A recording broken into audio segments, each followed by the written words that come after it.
Hello students, 11th class की chemistry में आपका स्वागत है। और हम पढ़ रहे हैं परमाणुीय संरचना, एटॉमिक स्ट्रक्चर, और उसमें मूलभूत बातें हम पढ़ रहे हैं। और उन बातों में आज हम पढ़ेंगे क्वांटम संख्याएं। तो क्वांटम संख्याएं क्या होती हैं, पहले मैं आपको बताता हूं। जैसे कोई ये परमाणु है, और आप ये तो जान चुके हो परमाणु गोलाकार आकृति का होता है, और गोलाकार आकृति के केंद्र में यहाँ दृढ़ पिंड होता है जिसे नाभिक कहते हैं। नाभिक में प्रोटॉन और न्यूट्रॉन शामिल होते हैं। बाह्य तो ये कोश होते हैं, इन्हें ऊर्जा स्तर भी कहते हैं। इनमें इलेक्ट्रॉन अनवरत चक्कर लगाते रहते हैं। नाभिक के चारों ओर ये इलेक्ट्रॉन लगातार चक्कर लगाते रहते हैं। तो अब इस पूरे परमाणु में, और आप याद रखना कि जो इलेक्ट्रॉन है उनकी स्थिति, उनकी ऊर्जा, और ये जो कक्षक इसमें बनते हैं उन कक्षकों का आकार, आकृति और अभिविन्यास, और इलेक्ट्रॉन जो घूमते हैं तो उनका दाईं और बाईं ओर, या यूं बोलूं क्लॉकवाइज और एंटी क्लॉकवाइज जो चक्रण होता है, जो स्पिन होती है, इन सारों के बारे में जो जानकारी देती है वो संख्याएं क्वांटम संख्याएं कहलाती हैं। तो दोबारा फिर सुन लीजिएगा। किसी परमाणु में इलेक्ट्रॉन की स्थिति, उसकी ऊर्जा, जो कक्षक है उनका आकार, उनकी आकृति और उनका अभिविन्यास बताने के लिए जिन संख्याओं की आवश्यकता पड़ती है उन संख्याओं को क्वांटम संख्याएं कहा जाता है। अब एक बार फिर बता देता हूं। परमाणु है, परमाणु में आप जानते हो प्रोटॉन, न्यूट्रॉन, इलेक्ट्रॉन होते हैं। इलेक्ट्रॉन चक्कर लगाते हैं, प्रोटॉन न्यूट्रॉन तो स्थिर रहते हैं। तो यहां गतिशील कण तो इलेक्ट्रॉन ही हुआ। तो अब इलेक्ट्रॉन है, मतलब उसकी ऊर्जा, जो इसमें कक्षक बनते हैं उन कक्षकों के बारे में, और जो आकृति है उन आकृति के बारे में, अभिविन्यास के बारे में, और इलेक्ट्रॉन के चक्रण के बारे में जो क्वांटम संख्याएं या जो संख्याएं हमें जानकारी देती हैं, या जिन संख्याओं की आवश्यकता होती है इन सारी बातों के लिए, उन संख्याओं को क्वांटम संख्याएं कहा जाता है। तो किसी परमाणु में इलेक्ट्रॉन की ऊर्जा, कक्षकों का आकार, आकृति, अभिविन्यास और चक्रण को दर्शाने के लिए जिन संख्याओं की आवश्यकता होती है उन्हें क्वांटम संख्याएं कहा जाता है। और याद रखना, क्वांटम संख्याएं 4 प्रकार की होती हैं। आपको क्रमबद्ध इनके नाम याद रखने हैं। पहले बारी आती है मुख्य क्वांटम संख्या। कौन सी? मुख्य क्वांटम संख्या, जिसे इंग्लिश में प्रिंसिपल क्वांटम नंबर कहा जाता है। जिसे इंग्लिश में प्रिंसिपल क्वांटम नंबर कहा जाता है। इंग्लिश में प्रिंसिपल क्वांटम नंबर कहा जाता है। लेकिन याद रखना, अंग्रेजी में तो प्रिंसिपल क्वांटम नंबर कहा जाता है, लेकिन इसे दर्शाते स्मॉल एन से हैं। प्रदर्शित किससे करते हैं क्वांटम संख्या, मुख्य क्वांटम संख्या को? स्मॉल एन से। अब आपको याद रखना है। और स्मॉल एन से दर्शाते हैं तो यहां एन बराबर कि एन बराबर 1 2 3 4 इस प्रकार से लगातार संख्याएं चलती हैं। एन बराबर वो हमेशा संख्याएं होती हैं। तो जहां आपको परमाणु के संदर्भ में इस प्रकार से 1 2 3 4 यूं संख्याएं लिखी मिले तो आप मान लेना कि वो क्वांटम नंबर तो है, लेकिन कौन सी? मुख्य क्वांटम नंबर है वो, मुख्य क्वांटम संख्याएं हैं वो। तो ये परमाणु में काम में आती है। तो इतनी सी बात आपको याद रखनी है। और परमाणु में ये जो प्रोटॉन, न्यूट्रॉन के चारों ओर जो आप वर्ताकार पथ देख रहे हो, जिनमें इलेक्ट्रॉन लगातार चक्कर लगाता रहता है, इन्हें हम के, एल, और यहां और हो तो एम, अगर वो यहां और हो तो एन, इस प्रकार से यूं दर्शाते हैं। इन्हें K, L, M, N, O, P, Q, R, S, T अनंत तक होते हैं, इन्हें दर्शाया जाता है। ये कौन है? ये परमाणु के वर्ताकार पथ हैं, जिन्हें कक्षा या ऊर्जा स्तर कहा जाता है। इन्हें क्या बोलते हैं? इन्हें के, एल, एम, एन जो वर्ताकार पथ हैं, इन वर्ताकार पथों को क्या बोलते हैं? इन्हें कक्षा भी बोलते हैं, इन्हें ऊर्जा स्तर भी बोलते हैं, और याद रखना इन्हें कोश भी कहा जाता है। तो 3 नाम हैं इनके। परमाणु के चारों ओर वर्ताकार पथ, जिनमें इलेक्ट्रॉन लगातार चक्कर लगाते रहते हैं, जिन्हें क्रमशः K, L, M, N, O, P, Q, R, S, T अनंत तक होते हैं कहा जाता है, उन्हें कक्षा, ऊर्जा स्तर अथवा कोश कहते हैं। तो ये बात आपको थोड़ी सी याद रखनी है। और किसी परमाणु में, ये पूरा परमाणु है, और किसी परमाणु में आप KLMN में इलेक्ट्रॉन की संख्या ज्ञात करते हो। किसी परमाणु में ये KLMN होते हैं। KLMN को आप कक्षा भी कहते हो, आप ऊर्जा स्तर भी कहते हो, आप कोश भी कहते हो। तो इन कोशों में, इन कक्षाओं में, इन ऊर्जा स्तरों में अर्थात KLMN में, और जो इलेक्ट्रॉन है वो इलेक्ट्रॉन की संख्या आप ज्ञात करोगे तो एक सूत्र काम में लिया जाता है जिसे 2n² कहते हैं। 2n², ये सूत्र आप याद रखना। ये किसका सूत्र बताया मैंने? KLMN में इलेक्ट्रॉन की संख्या ज्ञात करने हेतु 2n² सूत्र काम में लिया जाता है। ये कौन है KLMN? ये KLMN कक्षा है, ऊर्जा स्तर है, कोश है। तो परमाणु के कोशों में या परमाणु के कक्षों में या परमाणु के ऊर्जा स्तरों में और इलेक्ट्रॉन भरे होते हैं। इनमें इलेक्ट्रॉन तो होते हैं जो नाभिक के चारों ओर चक्कर लगाते हैं, इनमें इलेक्ट्रॉन तो होते ही होते हैं कन्फर्म। और KLMN में प्रत्येक में से किसी में भी हमें पूछ ले कि बताइए m कक्षा में या m कोश में कितने इलेक्ट्रॉन होंगे, तो हम सूत्र लगाएंगे 2n²। हमें पूछे, यहां बाहर जाके आता है O वाला आ जाए, और हमसे पूछे कि O ऊर्जा स्तर में, O कोश में या O वाले कक्षा में और कितने इलेक्ट्रॉन होते हैं, तो हम एक ही सूत्र काम में लेंगे। किसी में पूछे भले 2n²। यहां n क्या है? यहां n बराबर कोशों की संख्या है। कोश ये वाले हैं KLMNO। जैसे हमें कहे कि बताइए n कोश में, प्रश्न ऐसे दे दे कि n कोश में, कोश ना लिखकर कह सकता है कक्षा, n कक्षा में, कक्षा ना देकर के कह सकता है ऊर्जा स्तर। क्या बोल सकता है? ऊर्जा स्तर। ऐसे कह सकता है कि n कोश में, n कैपिटल दे रहा है, स्मॉल n नहीं दे रहा। ये आप ध्यान रखना थोड़ा सा, यहाँ कैपिटल N लिखा है, ये वाला स्मॉल n है। यहाँ n कोश या n कक्षा या n ऊर्जा स्तर में और इलेक्ट्रॉन की संख्या ज्ञात करो। क्या ज्ञात करना है? इलेक्ट्रॉन की संख्या ज्ञात करनी है। तो इलेक्ट्रॉन की संख्या ज्ञात करनी है तो फिर कौन सा सूत्र आप काम में लोगे? तो आप यहां 2n² सूत्र काम में लोगे। तो क्या करोगे? 2 का तो 2 आ जाएगा, ठीक है ना? 2 का तो 2 आ जाएगा। n मैंने कह दिया कोशों की संख्या है। अब देखिए मैंने n में पूछा है, कैपिटल N वाले में, तो KLMN यानी K शुरुआत होती है 1 नंबर से, L आता है 2 नंबर पर, M आता है 3 नंबर पर, N आता है 4 पर और O 5 पर। इस प्रकार लगातार अनंत तक चलते जाएंगे। KLMNO PQRST अनंत तक चलते जाएंगे। तो जो आपसे पूछे वो आप और 1 2 3 4 के अनुसार काउंट कर लेना। तो यहां मैंने n में पूछा है और n वाला कौन सा होता है? n वाला 4 होता है। यहां इस n के स्थान पर 4 लगा दूंगा और 4 का वर्ग है तो वर्ग कर देंगे। अब 4 का वर्ग आप जानते हो 16 होता है, तो 2 गुना 16 बराबर 32। तो कहने का अर्थ इस n कोश में, n ऊर्जा स्तर में और n कक्षा में इलेक्ट्रॉन 32 होते हैं। 32 इलेक्ट्रॉन इसमें नाभिक के चारों ओर चक्कर लगाते हैं। तो इस प्रकार आप थोड़ा सा याद रखना।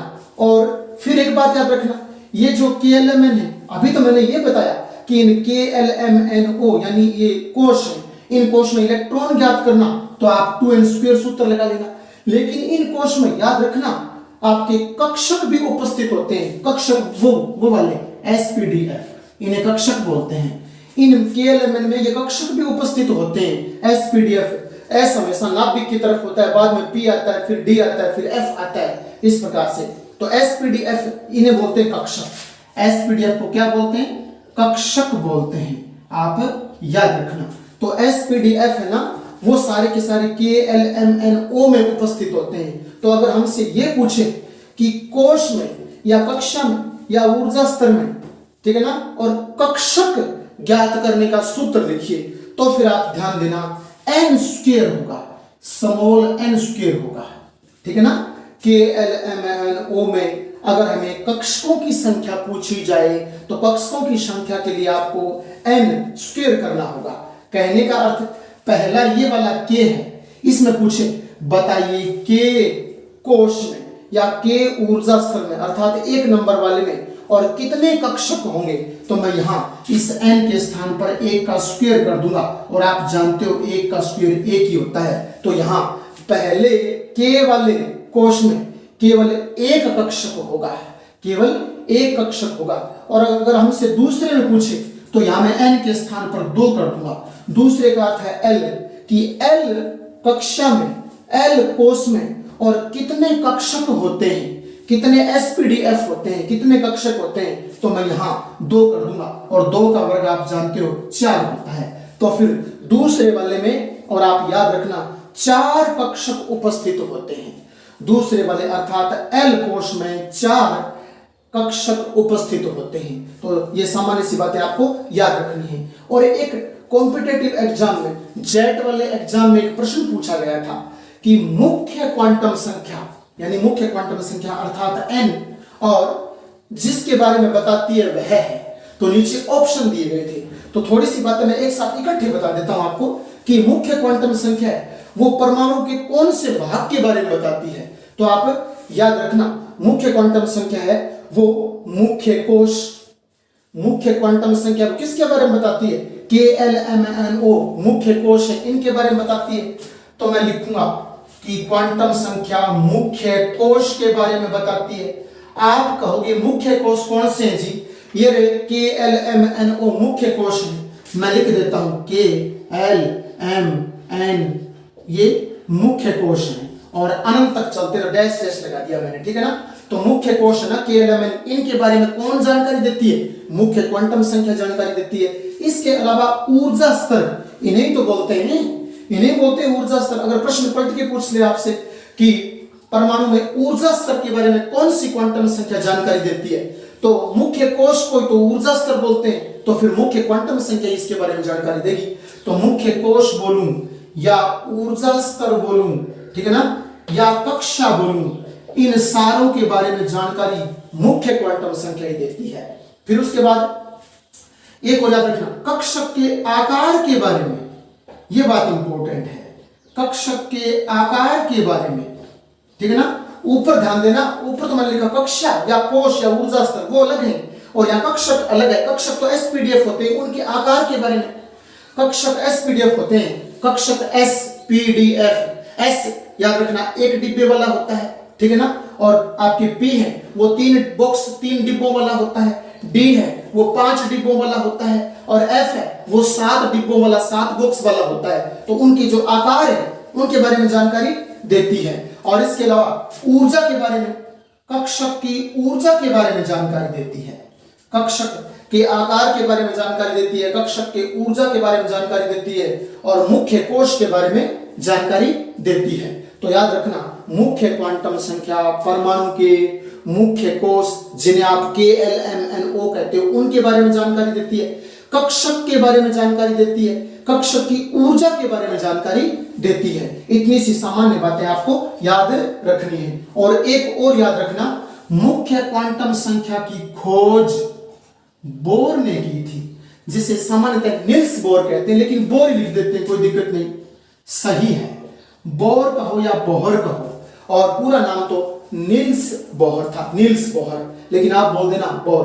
तो मुख्य क्वांटम संख्या की खोज है वो बोर ने की थी। तो ये बातें आप थोड़ा सा ध्यान में रखना।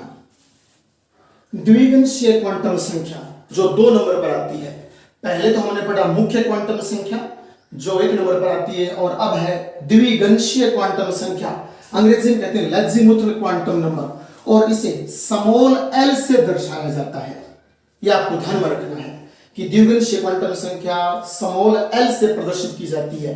क्रमबद्ध इनको याद रखना है, 2 नंबर पर आती है, आपको 2 नंबर पर इसको याद रखना है। अब सुनिए आप कि ये जो द्विगंशीय क्वांटम संख्या है ये उपकोश के बारे में बताती है। किसके बारे में? उपकोश के बारे में बताती है। उपकोश किसको बोलते हैं? उपकोश एसपीडीएफ को ही बोलते हैं, एसपीडीएफ GH, थोड़ा यूं बोल देते हैं इनको आगे तक। उपकोश के बारे में बताती है, यानी L बराबर इस प्रकार से 0 1 2 3 4 5, ठीक है ना। जब L बराबर 0 होगा, इसकी शुरुआत है वो आपको याद रखनी है 0 से n-1 तक होती है। द्विवंशीय क्वांटम संख्या को आप लिखोगे तो आप बोलोगे द्विवंशीय क्वांटम संख्या के मान, द्विवंशीय क्वांटम संख्या के मान 0 से n-1 तक होते हैं। ठीक है ना, द्विवंशीय क्वांटम संख्या के मान 0 से n-1 तक होते हैं। ये भी बताऊंगा मैं आपको। यहां 1 है, 1 है और ये n मुख्य क्वांटम संख्या है। ठीक है ना, तो द्विवंशीय क्वांटम संख्या का मान निकालना पड़ेगा आपको, तो पहले आपको मुख्य क्वांटम संख्या काम में लेनी पड़ेगी। तो मुख्य क्वांटम संख्या पर आधारित है ये कौन, द्विवंशीय क्वांटम संख्या, जिसे स्मॉल एल से बोलते हैं। और ये उपकोष के बारे में बताती है। उपकोष भी SPDFGH होते हैं। तो L बराबर जब 0 हो तो हमेशा S उपकोष होगा, और जब द्विवंशीय क्वांटम संख्या L बराबर 1 हो तो हमेशा P उपकोष होगा, और जब द्विवंशीय क्वांटम संख्या L बराबर 3 हो तो हमेशा F होगा, 2 हो तो D होगा, 4 हो तो G उपकोष होगा, और 5 हो तो H उपकोष होगा। ये बातें आपको याद रखनी है। अब मैंने ये बात लिखी है 0 से n-1 तक, ये कैसे होता है सुनना। जैसे मतलब मैं बोलूं कि आपके L बराबर 3 है, L बराबर 3 है, तो आप कैसे निकालोगे? L के मान कैसे निकलते हैं? L के मान 0 से शुरू होकर के और n-1 तक होते हैं। तो कहने का अर्थ n क्या है? n मैंने दिया है 3, तो आप लिखोगे 3, कहने का अर्थ 3 माइनस 1 कितना आ गया? 2 आ गया।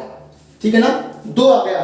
इसका अर्थ है कि आपको 0 से शुरू करके और 2 तक पहुंचना है, 0 से शुरू करके 2 तक पहुंचना है। क्योंकि मैंने आपको दिया है कि जब L बराबर 3 हो, कि जब L बराबर, प्रश्न ऐसे पूछूंगा कि जब द्विवंशीय क्वांटम संख्या का मान 3 हो, द्विवंशीय क्वांटम संख्या का मान 3 होने का अर्थ है L बराबर 3, तो द्विवंशीय क्वांटम संख्या का मान 3 हो तो बताइए कौन सा उपकोष संभव होगा। तो आपको बताना है कि द्विवंशीय क्वांटम संख्या का मान जब 3 हो तो आप L बराबर 3 लिखोगे, फिर आप सूत्र लगाओगे कि n-1 होता है इसके लिए, तो आप 3 - 1 करोगे, 2 आ जाएगा, और 2 आ जाएगा तो आपको 0 से शुरू करना है। तो यहां इसमें वैल्यू 0, 1 और 2, कहने का अर्थ इसमें कितनी वैल्यू होंगी, यानी कहने का अर्थ इसमें 2 वैल्यू, यानी टोटल 3 वैल्यू होंगी। कितनी वैल्यू होंगी? टोटल 3 वैल्यू होंगी। तो कहने का अर्थ मेरा ये हो गया, जब द्विवंशीय क्वांटम संख्या L बराबर 3 दी हुई हो तो उसमें याद रखना एक तो S उपकोष होगा, एक P उपकोष होगा और D उपकोष होगा। ठीक है ना, जब L बराबर 3 दिया हो, अर्थात द्विवंशीय क्वांटम संख्या का मान 3 दिया हो, तो आप n-1 करके निकाल लीजिए। 2 आ गया, तो 2 आने का अर्थ है पहले 0 से शुरू कीजिए, तो 0 तो हर बार सभी के साथ आएगा ही आएगा। 0 आ गया, फिर इसके बाद इससे छोटा मान 1 और हाईएस्ट मान ये 2 आप लिख दोगे, टोटल मान 3 हो गए। तो आप जानते हो 0 मतलब L बराबर 0 हो तो S होता है, L बराबर 1 हो तो P होता है, और L बराबर 2 हो तो D होता है। तो कहने का अर्थ जब द्विवंशीय क्वांटम संख्या L बराबर 3 दिया हुआ हो तो उपकोष 0, 1, 2 अर्थात SPD होंगे। उस L बराबर 3 दिया हो तो उस द्विवंशीय क्वांटम संख्या में और 3 उपकोष होंगे। 3 उपकोष कौन से होंगे? S वाला होगा, P वाला होगा और D वाला होगा। इस प्रकार से आपको थोड़ा सा ध्यान रखना है। एक बात और याद रखनी है, एक एग्जाम में पूछा गया था, वो ये पूछा गया था भौम क्वांटम संख्या, सब्सिडियरी नंबर, भौम क्वांटम संख्या निम्न में से किसे कहा जाता है? यानी सब्सिडियरी और क्वांटम नंबर तो इसी को बोलते हैं, इसी का दूसरा नाम है भौम क्वांटम संख्या, द्विवंशीय क्वांटम संख्या को ही बोलते हैं। ठीक है ना, इतनी सी बात आपको थोड़ी सी याद रखनी है। और एक बात ये कि ये जो है वो उपकोष के बारे में बताती है। और अगर यूं प्रश्न पूछे आपसे कि खोजकर्ता, तो याद रखना सोमरफील्ड थे। खोजकर्ता कौन थे? सोमरफील्ड। तो ये सामान्य सी बातें आपको ध्यान में रखनी है कि खोजकर्ता सोमरफील्ड थे। द्विवंशीय क्वांटम संख्या को स्मॉल l से प्रदर्शित किया जाता है और l का मान 0 से n-1 तक होता है, और निकाल लेंगे। और द्विघन से क्वांटम संख्या उपकोष के बारे में बताती है। उपकोष कौन होते हैं? SPDFGH उपकोष होते हैं। और आपको अगर L बराबर कोई मान दे तो कहने का अर्थ द्विघन से क्वांटम संख्या का मान आपको दिया है और आपसे पूछे कि L बराबर इतना है तो बताइए कौन कौन से उपकोष संभव होंगे, तो आप बोल देना L बराबर जितना मान दे आप उसे पहले n में से घटा लेना। घटाने के बाद जो मान आए उस मान को हाईएस्ट कर देना। हाईएस्ट यहाँ यानी 2 आए तो 2 फिर 1 0। अगर यहाँ 5 आए तो 5 4 3 2 1 0। और यहाँ n-1 में से अगर मान लीजिए 7 आए, n-1 बराबर 7 आ जाए तो हाईएस्ट 7 से शुरू करना। 7 6 5 4 3 2 1 0 इस प्रकार से, ठीक है ना। इस प्रकार से आपका ये उत्तर निकल जाएगा।